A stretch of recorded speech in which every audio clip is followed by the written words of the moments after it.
Cookery சேனலை பார்த்து யார் வேணாலும் சமையல் பண்ணலாம். ஆனா சுவையான சமையல் பண்றது எப்படி? நான் இதயம் நல்லெண்ணெயில சமையல் பண்றேன். ஆஹா ஓஹோன்னு பாராட்டுறாங்க. நீங்களும் இதயம் நல்லெண்ணெயில சமையல் பண்ணுங்க, பாராட்ட வாங்குங்க. தினம் தோறும் வாங்குவே இதயம் இதயம். ஆணவ படுகொலைகளை தடுத்து நிறுத்துவதற்கான தனிச்சட்டம் வேண்டும் என்ற கோரிக்கையை வலியுறுத்தி இங்கே நடைபெற்றுக் கொண்டிருக்கிற இந்த கோரிக்கை அமர்வுக்கு தலைமை தாங்கிக் கொண்டிருக்கின்ற மரியாதைக்குரிய தோழர் எவிடன்ஸ் அமைப்பினுடைய தலைவர் கதிர் அவர்களே, சாதியானவ படுகொலைகள் எங்கே நடந்தாலும் அங்கே உடனடியாக சென்று அவர்களுக்கு ஆதரவு தரக்கூடிய அல்லது ஆறுதல் தரக்கூடிய இடத்தில் நின்று கொண்டிருக்கின்ற மரியாதைக்குரிய தோழர் கௌசல்யா சங்கர் அவர்களே, எனக்கு பின்னால் இங்கே இந்த சாதி ஒழிப்பு களத்தில் பேசவிருக்கின்ற தலைவர்கள் மரியாதைக்குரிய அண்ணன் குளத்தூர் மணி அவர்களே, தோழர் தியாகு அவர்களே, தோழர் திருமுருகன் காந்தி அவர்களே, தோழர் நாகை திருவள்ளுவன் அவர்களே, எழுத்தாளர் ஜெயராணி அவர்களே, மரியாதைக்குரிய அண்ணன் சத்யராஜ் அவர்களே, மரியாதைக்குரிய தோழர் அமீர் அவர்களே, இந்த நிகழ்விலே எல்லோரும் இந்த அமர்வுக்கு வந்திருக்கிற அத்தனை பேருமே இந்த கோரிக்கையை வலியுறுத்தி தான் நம்ம இங்க வந்திருக்கிறோம். எதிரான பார்வையில இல்லை, எல்லாரும் ஒரே ஒத்த குரல், தமிழ்நாடு அரசே தனி சட்டத்தை ஏற்று, இதுதான் நம்முடைய கோரிக்கை. அந்த கோரிக்கையை வலியுறுத்தி தான் நாம் இன்றைக்கு இந்த கருத்தரங்கத்தை நாம் நடத்துகிறோம்.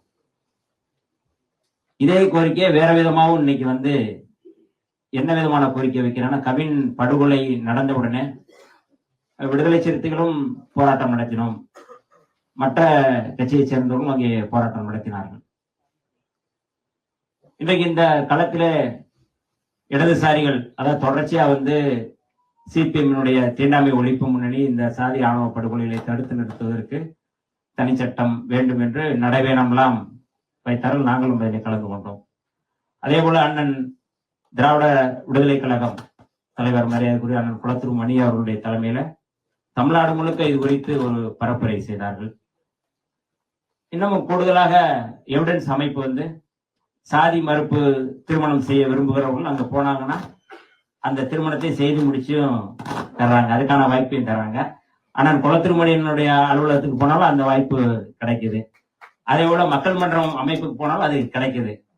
ஆனா நாங்க அந்த வேலையை செய்யல. ஆனா நாங்க இந்த வேலையை நாங்க செய்யறோம்னு சொல்லி அரசியல் ரீதியான ஒரு குற்றச்சாட்டை சுமத்தினார்கள். செய்யறவங்கள இவங்க, நாங்க செய்யவே இல்லை. ஆனா அந்த குற்றச்சாட்டு ஒரு அரசியல் ரீதியாக அதை சுமத்துகிறார் என்பதற்காக சொல்ற ஜீன்ஸ் பேண்ட், டி ஷர்ட், ஒரு 1 ரூபா கூலிங் கிளாஸ், அவர் சொல்ற ஸ்டைல் அதுதான் சொல்றாரு. அவங்க இப்படி போட்டு பெண்களை ஏமாற்றுகிறார்கள், காதல் திருமணம் செய்கிறார்கள் என்று சொன்னார்கள். அது இளவரசன் படுகொலைக்கு பிறகு அவர் எடுத்த அந்த முடிவு. அம்மா வந்திருக்கிறாங்க. அவர் கோகுல்ராஜ் படுகொலையில் சம்பந்தப்பட்ட குற்றவாளிகளுக்கு தண்டனை வாங்கி கொடுத்த மரியாதைக்குரிய வழக்கறிஞர் பாப்பா மோகன் அவர்கள் இந்த களத்திலே வந்திருக்கிறார்கள். அவருக்கு கடுமையான மிரட்டல் வந்தபோது கூட, ஏன்னா அந்த சமூகத்தை சார்ந்தவரை சொன்னார்கள், தீரன் சின்னமலை அவங்க யுவராஜுடைய சமூகம் தான் இவரே இப்படி செய்யலாமாங்கிறத கூட முகநூல்ல நம்ம பார்த்திருக்கோம். ஆனால் இந்த சாதி ஒழிப்பு களத்திலே சமரசம் இல்லாமல் நின்று கொண்டிருக்கின்ற மிகப்பெரிய களப்போராளிகள்லாம் இந்த களத்திலே நாம் நின்று கொண்டிருக்கின்றோம். நாம் இந்த ஆணவ படுகொலைகளை தடுத்து நிறுத்துவதற்கு தனிச்சட்டம் இயற்ற வேண்டும் என்கின்ற ஒரு கோரிக்கையை முன்வைத்துக் கொண்டிருக்கும் பொழுது இன்னொரு கோரிக்கை எழுந்தது என்று சொன்னேன். அது இந்த கவின் படுகொலையில் சம்பந்தப்பட்ட சுர்ஜித் சமூகம், கல்லர் சமூகம், ஆகவே மீண்டும் குற்றப்பரம்பரை சட்டத்தை மீண்டும் கொண்டு வர வேண்டும் என்கின்ற ஒரு கோரிக்கையை முன்வைத்தார்கள். அதற்காக ஊடகவியலாளர் சந்திப்பு, அதற்கான பரப்புரையும் செய்ய ஆரம்பித்தார்கள். இந்த குற்றப்பரம்பரை சட்டத்தை ஏன் கொண்டு வர வேண்டும் என்று அவர்கள் மீண்டும் கோரிக்கை வைக்கும் பொழுது, இந்த சமூகத்தை சேர்ந்தவர்கள் தான் இந்த படுகொலைகள் நிறைய ஈடுபட்டு கொண்டிருக்கிறார்கள், இந்த குற்றத்தை தொடர்ந்து அவர்கள் தான் செய்கிறார்கள் அப்படிங்கிற ஒரு வாதத்தை முன்வைக்கிறார்கள். ஆனால் விடுதலை சிறுத்தைகள் அதை எப்படி பார்க்கிறோம் என்றால், இந்த குற்றப்பரம்பரை சட்டம் 1871 பிரிட்டிஷ் காலத்திலே பஞ்சாப் மாகாணத்திலே முதல் முறையாக இது நடைமுறைப்படுத்தப்பட்டது.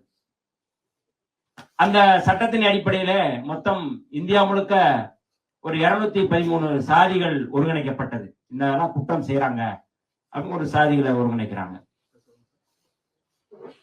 தமிழ்நாட்டில் ஒரு 89 சாதியை வகைப்படுத்துகிறார்கள். முதல்ல வந்து அங்க பண்றாங்க. அப்புறம் வந்து 1911 வந்து ஒரு 89 சாதியை வந்து அவர்கள் வந்து குறி வச்சு பண்றாங்க. அதுல வந்து கள்ளர், மறவர், அகமுடையார் சமூகம் மட்டுமல்ல, அதுல வந்து 89 சாதியில உப்புக்குறவர் இருக்கிறாங்க, வேட்டுவ கவுண்டர்கள் இருக்கிறாங்க. அப்புறம் இன்னும் வந்து அந்த இதுலயே வந்து தொம்பர் இருக்கிறாங்க, கேப்மாரின்னு ஒரு சமூகம். வட மாவட்டங்கள்ல, தமிழ்நாட்டை பொறுத்தவரை வட மாவட்டங்கள்ல பறையர்களும் குற்றப்பரம்பரை சட்டத்தில் சேர்க்கப்பட்டார்கள். அதுல அப்புறம் வந்து ரெட்டியார்ல ஒரு பிரிவு அதுல சேர்த்திருந்தாங்க. மொத்தம் இப்படி 89 சாதி. வன்னியர் வட மாவட்டங்கள்ல வன்னியர்களும் குற்றப்பரம்பரை சட்டத்தில் இருக்கிறாங்க. இந்த பிரிவுல இருக்கிறாங்க. அந்த சமூகமே குற்றப்பரம்பரை சட்டத்தில் கையெழுத்து போட வேண்டிய அவசியம் இல்லை. அதில் குற்றம் விளைவிப்பதாக இவர்கள் எல்லாம் ஈடுபடுகிறார்கள், கிரிமினலா இருக்கிறாங்க அப்படின்னு கண்டறிந்து ஒரு 10 பேரோ 20 பேரோ கொண்டு வந்து அதிலே நிறுத்துகிறார்கள். இந்த தமிழ்நாட்டிற்குள் இந்த 89 சாதியை வகைப்படுத்த வேண்டும் என்று சொன்னவர் ஒருவர் இருக்கிறார். அவர் தான் வந்து இந்த பட்டியலை பூரா கொடுக்கிறாரு. அவர் பேரு ராமானுஜ ஐயங்கார். அவர் தான் இந்த பட்டியலை கொடுக்கிறாரு. இந்த சாதியெல்லாம் நீங்க சேருங்க அப்படின்னு சொல்லி சொல்றாரு. இது நடைமுறைப்படுத்துகிறார்கள். இதுதான் ஊர் மந்தையில ஒரு ஒரு நோட்டு இருக்கும். அந்த நோட்ல வந்து இவரெல்லாம் வந்து கையெழுத்து போட்டு போயிடணும். அதுக்கு ஒரு கல்லர் அமைப்புன்னு ஒண்ணு உருவாக்குனாங்க. யாரு? மதுரையில இருக்கிற கலெக்டர் ராஜா ஐயர். இந்த ரெண்டு பேரும் சேர்ந்துதான் இதை பண்றாங்க. இதற்கு எதிராக மிகப்பெரிய போராட்டங்கள் வந்து அங்கங்க வெடிக்குது. 1920 வந்து உசிலம்பட்டியில வந்து மாயாக்கால் உள்ளிட்ட 17 பேர் இந்த படுகொலை இந்த சட்டத்துக்கு எதிராக போராட்டம் நடத்தி 17 பேர் சுட்டு படுகொலை செய்யப்படுகிறார்கள். அப்பொழுது முத்துராமலிங்க தேவருக்கு வயது 12 தான். அதே போல தஞ்சை மாவட்டத்தில் வந்து கோபாலசாமி ரகுநாத ராஜாளியார் அவர் வந்து 5ஆம் ஜார்ஜ் மன்னரை சந்தித்து இந்த சட்டத்தை நீக்க வேண்டும். ஏன்னா தஞ்சை பகுதியில் ஈச நாட்டு கல்லர்கள் இருந்தாங்க, அவர்கள் எங்க சமூகத்தை சேர்ந்தவர்கள், அவர்கள் இந்த பட்டியலில் நீக்கணும் சொல்லி அங்க கோரிக்கை வைத்து அந்த சட்டத்தை அவர்கள் நீக்கினார்கள். அப்பொழுது முத்துராமலிங்க தேவருக்கு வயது 3 வயது தான். இந்த சட்டத்திற்கு எதிராக முழுமையாக எல்லோரும் போராடி கொண்டிருக்கும் 1933 சட்ட ஆணையத்திலே ஒரு தலைவர் இந்த சட்டத்தை நீக்க வேண்டும், இந்த சட்டம் ஆளுநருடைய 108வது பிரிவின்படி அந்த விதியின்படி யாரெல்லாம் சேர்க்க வேண்டும் என்று ஆளுநருக்கு அதிகாரம் இருக்கிறது, அதெல்லாம் நீக்க வேண்டும் என்று ஒரு தலைவர் வந்து அதை கோரிக்கை வைக்கிறார்கள் 1933. அந்த தலைவர் தான் புரட்சியாளர் அம்பேத்கர் அவர்கள். இது எத்தனை பேருக்கும் தெரியும்? வெறும் கல்லர், மறவர், அகமுடையார் மட்டுமல்ல, இவ்வளவு சாதிகள் இருக்கு. ஒரு சமூகத்தை குற்ற பரம்பரை என்று எப்படி வகைப்படுத்துவீர்கள்? அதனுடைய தொடர்ச்சி தான் ஒன்டன் போடுறது போலீஸ்காரன். இன்னைக்கு தலித்துகள் மீது இந்த மாதிரி வந்து எதிராக போராடுறவங்க மேல எல்லாரையும் கூப்பிட்டு காவல் நிலையத்தில் உட்கார வச்சு ஒன்டன் வாங்கி கையெழுத்து வாங்குறான் அப்படின்னா அது குற்றப்பரம்பரையில இருந்து இன்னொரு வகைதான் அது. இன்னைக்கு நிறைய தலித் இளைஞர்கள், இன்னைக்கு விடுதலை சிறுத்தைகள், தலித் அமைப்புகள் சேர்ந்த தோழர்கள் எல்லாருமே வந்து ஒன்டன்ல கையெழுத்து போடுறாங்க. இது அதுல இருந்து வந்தது. 1947 ஜூன்ல வந்து தமிழ்நாட்டில் வந்து சுப்பராயன் சமூக நீதி கட்சியினுடைய முன்னணி தலைவர்களில் ஒருவர், அன்றைக்கு வந்து உள்துறை அமைச்சராக இருந்தார். அவர் இந்த சட்டத்தை நீக்குவதாக அறிவித்தார்கள். இந்த சட்டத்தை குற்றப்பரம்பரை சட்டம் நீக்கப்படுகிறது என்று அவர் அறிவித்தார்கள். அறிவிக்கும் பொழுது சுப்பராயன் அவர்கள் சொன்னார்கள், புரட்சியாளர் அம்பேத்கர் அவர்கள் சட்ட ஆணையத்தில் சொன்ன தகவலின் அடிப்படையில், அவர் சொன்ன அந்த கருத்து அடிப்படையில் தான் இந்த சட்டத்தை நாங்கள் நீக்குகிறோம் என்று வெளிப்படையாக அறிவித்தார்கள். அந்த சட்டத்தின் அடிப்படையில், அந்த வாதத்தின் அடிப்படையில், அந்த ஆணையின் அடிப்படையில் தான் இன்றைக்கு சட்டம் நீக்கப்பட்டிருக்கின்றது. சாதாரணம் இல்லை. இந்த சட்டம் நீக்கப்பட்டிருக்கிறது என்றால் வெறும் வந்து ஒருவர் போராடினார் என்றல்ல. சுப்பராயன் அவர்கள் வெளிப்படையாக சொல்கிறார்கள், இந்த சட்டம் நீக்கப்பட வேண்டும், இந்த சட்டம் மிக மோசமானது, இந்த சட்டத்தை நீக்குவதற்கு வழிவகை செய்தவர் புரட்சியாளர் அம்பேத்கர் அவர்கள். எத்தனை பேருக்கு தெரியும்? இன்னைக்கு புரட்சியாளர் அம்பேத்கர் சிலைகள் அவமதிக்கப்படுகின்றன, உடைக்கப்படுகின்றன. எந்த சமூகத்தால், எந்த சமூகம் இந்த குற்றப்பரம்பரை சட்டத்தில் நீக்கப்பட வேண்டும் என்று சொன்னாரோ அந்த அவர்கள் இந்த வேலைகளை செய்கிறார்கள். எல்லோருக்கும் பொதுவான ஒரு தலைவராக அன்றைக்கே அவர் வந்து எதை பற்றியும் கவலைப்படவில்லை. ஆனால் இன்றைக்கு ஒரு சமூகத்தை குறிவைக்கிறார்கள். மிக மோசமாக இந்த சாதி ஆணவ படுகொலையில் சாதாரணம் நடக்கின்றது. சுர்ஜித் வந்து தன்னுடைய அவன் கவினை வந்து மச்சான் தான் கூப்பிடுவான். நாங்க போய் அந்த வீட்டுக்கு போகும்போது அவ்வளவு அவங்க வந்து அவனை விட வசதியான குடும்பத்தை சேர்ந்தவர்கள் தான், வசதி தான். அவங்கள விட சுர்ஜித் குடும்பத்தை விட கவின் குடும்பம் வசதியான குடும்பம். இவன் மச்சான் மச்சான் தான் சொல்றான். ஆனால் அழைத்து வந்து மிக மோசமாக மிளகாப்பொடி தூவி அந்த படுகொலையை நடத்தி இருக்கின்றான். இந்த படுகொலைக்கு பின்னாடி கூலிப்படை இருக்கிறது என்று சொன்னால் இப்பொழுது ஒருவரை சமீபத்தில் கைது செய்திருக்கிறார்கள், அது சம்பந்தப்பட்டவர்கள் என்று. இது வெறும் சாதி ரீதியாக பார்க்க வேண்டிய ஒரு கொடுங்குற்றமா, அதுதான் நம்ம வந்து இதுல பார்க்க வேண்டியது இருக்கின்றது.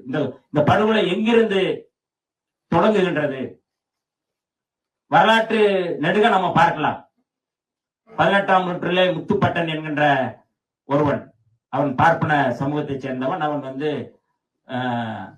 6-7 சகோதரர்களோட பிறந்தான். இது ஒரு கதை தான். இன்னைக்கு வந்து சொரிமுத்து அய்யனார் கோயில்ல வந்து பாபநாசம் தாண்டி நீங்க போனீங்கன்னா அந்த சொரிமுத்து அய்யனார் கோயில்ல வந்து இந்த முத்துப்பட்டனுக்கு ஒரு இது வச்சிருக்கிறாங்க, சாமி மாதிரி கும்பிட்டு இருக்கிறாங்க. இன்னைக்கு நீங்க போறவங்க போய் பார்க்கலாம் அந்த கோயில்ல. அவன் ஒரு பார்ப்பன சமூகத்தை சேர்ந்தவன் தான்.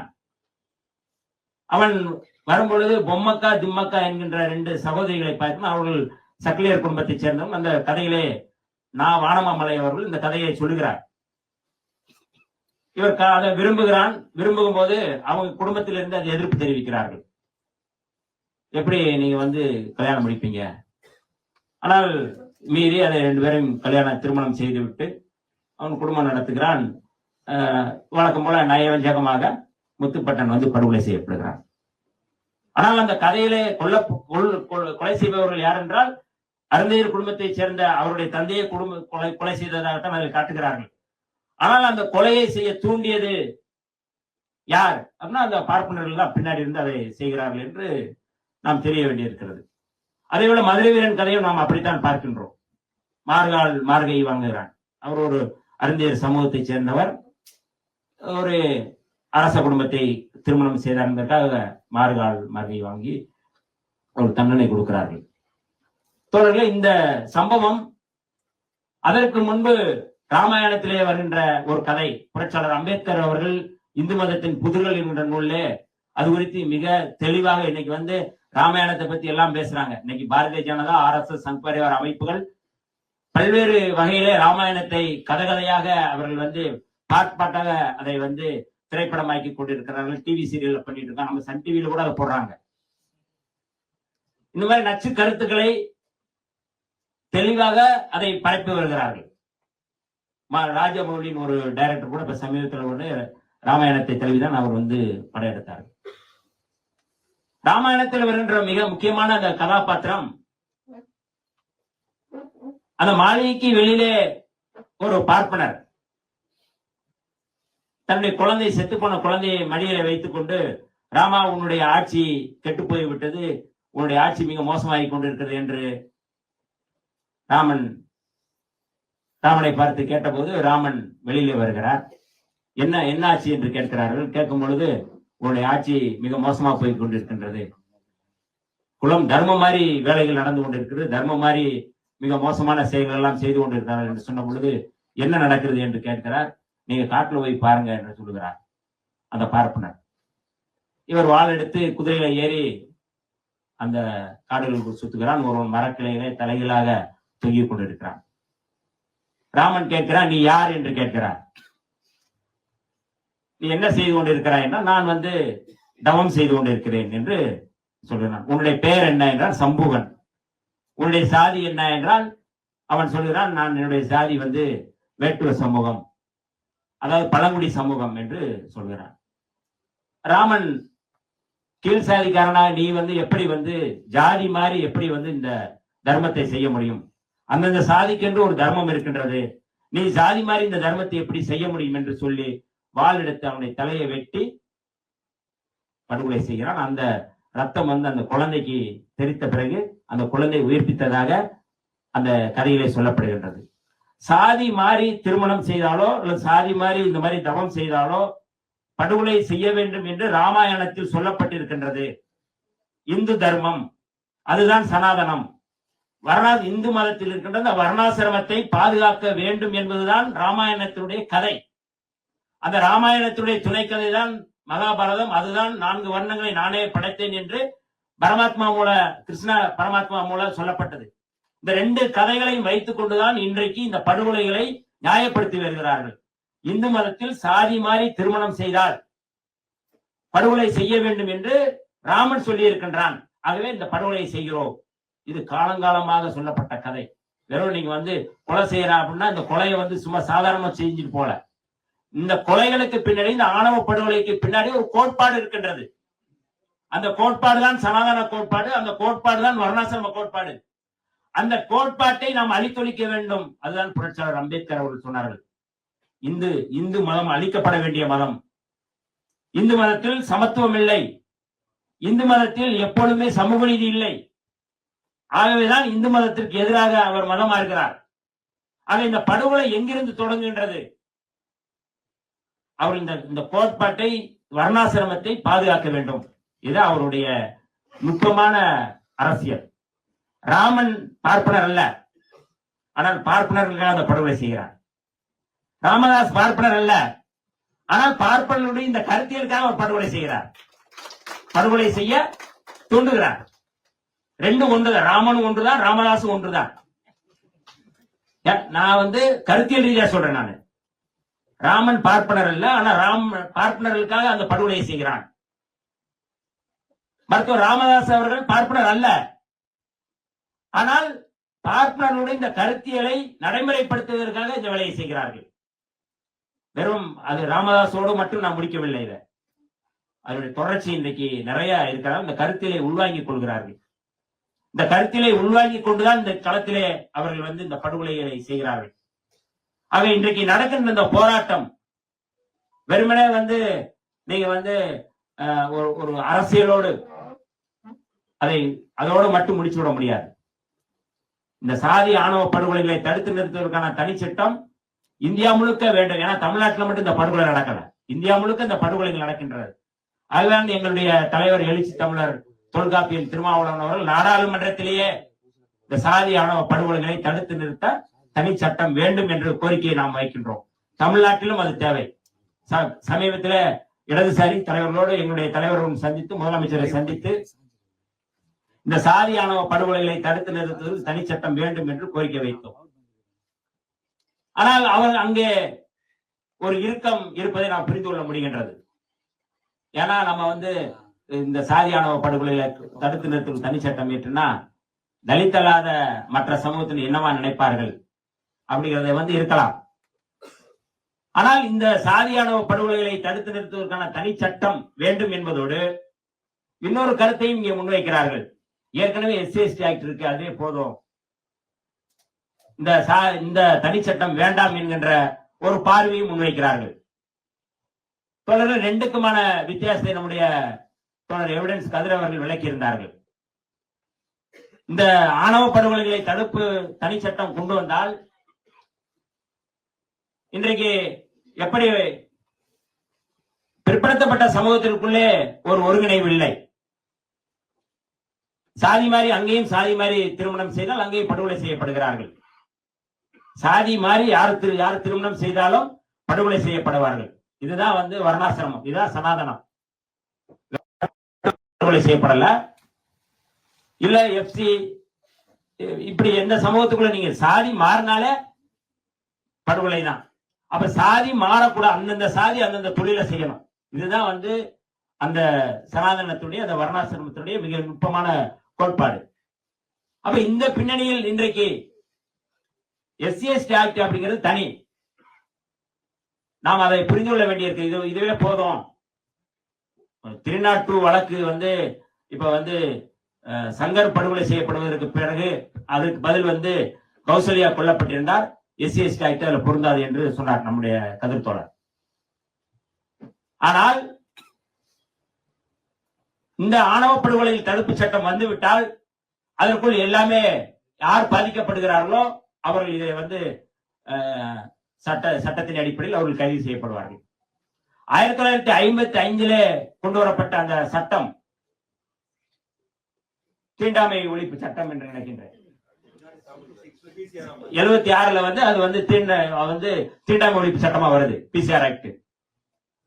ஆனால் அதிலே வெறும் தலித் மட்டும்தான், எஸ்சி மட்டும்தான் அதுல விசாரிக்கப்படுவார்கள், அல்லது எஸ்சிக்கு மட்டும்தான் அதுல நன்மை கிடைக்கிறது. அப்படின்னா எஸ்டி அது இல்ல அப்படிங்கிறத மாற்றி அதை மீண்டும் ஒரு சட்டம் கொண்டு வருவதற்காக ஐயா இளையபெருமாள் அவர்களுடைய தலைமையில ஒரு கமிட்டி போடப்பட்டது. அந்த கமிட்டி 1989 சட்டம் கொண்டு வரப்பட்டது. 1989 கொண்டு வரப்பட்ட சட்டம் 1994 நடைமுறைக்கு வருகிறது. 1994 சட்டமும் திருத்தப்பட்டு 2015 ஒரு சட்டம் கொண்டு வரப்படுகிறது. இந்த சட்டம் எஸ்சி எஸ்டி மட்டும். இந்த சட்டம் இதற்கும் இந்த ஆணவ படுகொலைகள் தடுப்பு சட்டம் நம்ம கேட்கிற கோரிக்கை ரெண்டும் வேற வேற. ரெண்டையும் போட்டு எல்லாரும் மிக்ஸ் பண்றாங்க. அந்த ஒரு சட்டம் இருக்குல்ல, அது போதுமையா இந்த சட்டம் அப்படின்னு கேட்கிறாங்க. இது தனி, அது தனி. பிற்படுத்தப்பட்டவர்களுக்குள்ளே நடக்கிற இந்த படுகொலைகளையும் எல்லாரையும் நம்ம இதை பாதுகாக்க வேண்டிய பொறுப்பு இருக்கின்றது. அப்ப அந்த சாதியை பாதுகாக்கக்கூடிய ஒரு இடம் தான் இந்த இடம். இன்னைக்கு தூய்மை பணியாளர்கள் போராட்டம் நடத்தினாங்க. அந்த போராட்டத்துல எல்லாருமே போய் கலந்துக்கிட்டாங்க. யாரு? கஸ்தூரி கூட கலந்துக்கிட்டாங்க, சின்மயி கலந்துக்கிட்டாங்க, அப்புறம் மதுவந்தி கலந்துக்கிட்டாங்க அந்த போராட்டத்தை. அது அவங்களுடைய அந்த கோரிக்கை பெர்மனன்ட் பண்ணணும்னு சொல்லி, மலால்ன்ற தொழில பெர்மனன்ட் பண்ணுங்கிறது இவங்க அதை நியாயம் போய் நிக்கிறாங்க. அவர்கள் ஆணவ படுகொலைகளை தடுத்து நிறுத்துறதுக்கு தனி சட்டம் வேணுட்டு அங்க நிக்க மாட்டாங்க. ஏன்னா அது குலத்தொழில், அதை செய்கின்றான். ஏன் அந்த வேலை நீ செய்ய வேண்டியதானே? இடஒதுக்கீடு 69% இடஒதுக்கீடு இருக்கு. நீங்க 10% இடஒதுக்கீடு எக்கனாமிக்கல் வீக்கர் செக்ஷன் இருக்கு, இடபிள்யூஎஸ் இருக்கு. ஏன் அதெல்லாம் அதுல பொருத்த மாட்டீங்களா? ஏன் அவங்களுக்கு மட்டும்தான் கிடைக்கணுமா? இடபிள்யூஎஸ் உனக்கு வேணும், நீ அரிய வகை ஏழைகள் தானங்க நீங்க. ஏன் அந்த வேலையை நீங்க செய்ய மாட்டீங்களா? 10% இடஒதுக்கீடு அங்க நடைமுறைப்படுத்து, மற்ற இடஒதுக்கீடு அங்க நடைமுறைப்படுத்து. ஏன் அவங்களுக்கு மட்டும் நீங்க தர்றீங்க? ஒரு குலத்தொழில நீங்க செய்யறதுக்கு எல்லாரும் வெறிஞ்சுக்கிட்டு போய் நிக்கிறீங்க. ஆணவ படுகொலைகளை தடுத்து நிறுத்துறதுக்கு தனி சட்டம் வேணும்னா அதை பத்தி நீங்க பேச மாட்டேன். ஏனென்றால் இது அப்படியே சாதியை பாதுகாப்பதற்கான அமைப்பு. இந்த ஆணவ படுகொலைகளை நடக்கணும் அப்படின்னா சாதியை பாதுகாப்பதுதான். ஆடு மாடுகளுக்கு மாநாடு நடத்துவாங்க, குடிப்பெருமை பேசுவான். அதுதான் தமிழ் தேசியம் நீங்க நம்பிக்கிட்டு இருக்கிறாங்க. ரோஷினி நாடார் அப்படிங்கிற நாடாருங்கிறது பெருமிதம் சொல்றாங்க. எவன் ஒருவன் பெயருக்கு பின்னால் ஜாதியை போடுகிறானோ அவன் வர்ணாசிரமத்தை ஏற்றுக்கொள்கிறான் என்ற அர்த்தம். அவனை தழுவி பிற்படுத்தப்பட்டவர் அந்த ஜாதி பெருமையை தழுவி இங்க பின்னாடி மூர்த்தி பரையர், ரமேஷ் பரையர்னு போடுறான். நீ அதை போட்டாலே நீ வர்ணாசிரமத்தை ஏற்றுக்கொள்கிறாய், சனாதனத்தை ஏற்றுக்கொள்கின்றாய். ஆக அடிப்படையில் இந்த சாதி ஆணவ படுகொலைகளுக்கு அடிப்படை காரணம் ஒரு கோட்பாடு. அந்த கோட்பாடு தான் வர்ணாசிரம சனாதன கோட்பாடு. அந்த சனாதன கோட்பாட்டை பாதுகாத்து வருவதுதான் இந்து மதம், இந்துத்துவம். அந்த இந்து மதத்தையும் இந்துத்துவத்தையும் அழிப்பதில் தான், ஒழிப்பதில் தான் இந்த சாதி ஆணவ படுகொலைகளை தடுத்து நிறுத்துவதற்கான ஒரு வழிவகை இருக்கின்றது. இது புரட்சியாளர் அம்பேத்கருடைய கோட்பாடு. அந்த கோட்பாட்டின் அடிப்படையில் தான் தந்தை பெரியார் அவர்கள், புரட்சியாளர் அம்பேத்கர் அவர்கள் எல்லோரும் இணைந்து இந்த சாதி ஒழிப்பு களத்திலே போராடினார்கள். நாமும் போராடுகிறோம். நாம் இந்த கோரிக்கை நிறைவேறும் வரை தொடர்ந்து போராடுவோம், ஒன்றிணைந்து போராடுவோம் என்று சொல்லி வாய்ப்புக்கு நன்றி கூறி விடைபெறுகிறேன். நன்றி.